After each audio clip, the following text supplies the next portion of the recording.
ধন্যবাদ।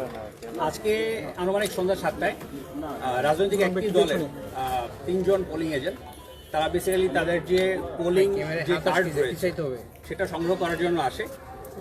তো এখানে যে অভিযোগটা আমরা শুনেছি বা পরিলক্ষিত হয় সেটা হচ্ছে যে নির্বাচনের যে আঙিনা সেখানে তারা প্রবেশ করে। অভিযোগটি পাওয়ার সাথে সাথেই এআরওর নির্দেশনায় এখানে প্রিজাইডিং অফিসার, সেনাবাহিনী, পুলিশ এবং একই সাথে 2 রাজনৈতিক দলের যারা প্রতিনিধি রয়েছে, একই সাথে এখানকার যে আনসার আছে সবাই মিলে এটাকে সমাধান করা হয়। পরবর্তীতে যেটা হয়, পোলিং সেন্টারের ভিতরে ব্যালট পেপার রয়েছে, ব্যালট বক্স রয়েছে এবং আপনারা জানেন যে আরও আনুষঙ্গিক যে সমস্ত দ্রব্যাদি রয়েছে, এটা পুনঃপরীক্ষণ করা হয়। পুনঃনিরীক্ষণ করে এর সঠিকতা যাচাই করে 2 রাজনৈতিক দলের যারা প্রার্থীর যারা প্রতিনিধি রয়েছে সবাইকে এ ব্যাপারটা নিশ্চিত করা হয় এবং তারা নিশ্চিত হয়েই এখান থেকে চলে যান। তো কালকের জন্য আমরা যেটা বলবো যে এই কালকের যে ভোট বা নির্বাচনী যে কালকে যেই ভোট গ্রহণ হচ্ছে সেখানে এখানকার যারা ভোটাররা রয়েছেন এই কেন্দ্রের তারা নিশ্চিন্তে এবং নির্বিঘ্নে এখানে ভোট দিতে পারবেন বলে আমি মনে করি। ধন্যবাদ সবাইকে।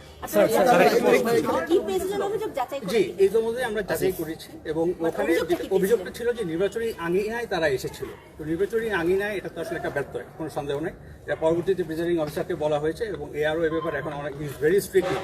সো সেই যেটা করছে এখন বাকি যত প্রিজাইডিং অফিসার ঢাকা 6 আসনের মধ্যে আছে, এভরিওয়ান ইজ ইনফর্ম এবং নাথিং সাচ সিগনিফিকেন্ট এরকম কোনো কিছু আর হবে না বলে আমরা মনে করছি।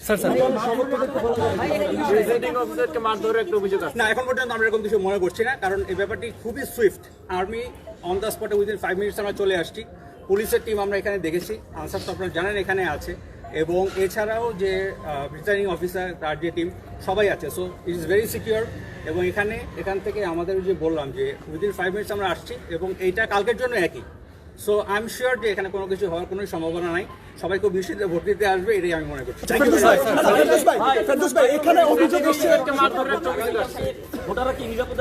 অবশ্যই, আমি তো সেটা অলরেডি আমার বলেছি যে জায়গাতে প্রিজাইডিং অফিসার আছে সেও স্বীকার করছে যে ওখানে মারধরের সেও স্বীকার হয়েছে এবং ওখানে যারা দুই পক্ষের মধ্যে একটা মারধরের একটা ঘটনা ঘটছে। এই বিষয়ে আপনাদের এই ব্যাপারে যেটা হচ্ছে আসলে আমরা এটা দেখেছি, অভিযোগটা আমরা দেখেছি, দেখার পরে এখন ফার্স্ট কাজ হচ্ছে আমাদেরকে ব্যাপারটাকে সমাধান করা, তাই তো? সো এই জিনিস যেন ফার্দার না হয় সেটা হচ্ছে আমাদের স্টপ করার সবচেয়ে বেশি এই পর্যন্ত আমার বলার ছিল। আপনাদের অন্য কিছু বলার থাকলে আমি পরবর্তীতে এটা নিয়ে ক্লিয়ার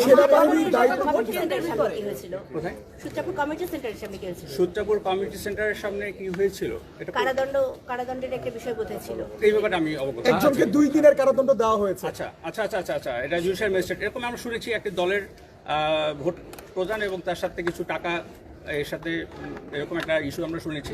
পরবর্তীতে জুডিশিয়াল ম্যাজিস্ট্রেটের মাধ্যমে এটা 2 দিনের দেওয়া হয়েছে অলরেডি। এটা আমরা পরবর্তীতে আমরা এটা জানাবো।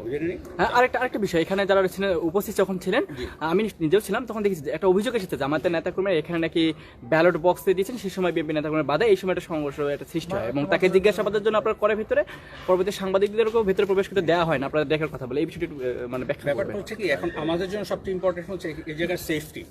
কালকে যেন অবাধ সুষ্ঠু নির্বাচন হয়, এখানে যারা ভোটাররা আছে, আমাদের ফোকাস কিন্তু আজকে ভোটাররা কালকের জন্য, তার জন্য নিশ্চিন্তে এখানে আসতে পারে। That is the main purpose. So আমি অতটুকুই বলবো, আমরা এইভাবে কাজ করছি। ইনশাল্লাহ আপনাদের সহায়তা পেলে আমরা ইনশাল্লাহ কালকে খুব সুন্দর একটা নির্বাচন আমরা উপহার দিতে পারবো। ধন্যবাদ। স্যার কিন্তু প্রথম অস্বীকার করছে, পরে স্বীকার করলো, তাহলে কি প্রশ্ন করার সুবাদে উনি রাজনৈতিক দলের নাম বলতে চায় না আর কি, মামুন তো প্রশ্ন করে বসছে। আচ্ছা, একটা ফর্ম পড়ে গেছে, কার ফর্মটা আমাদের পড়েছে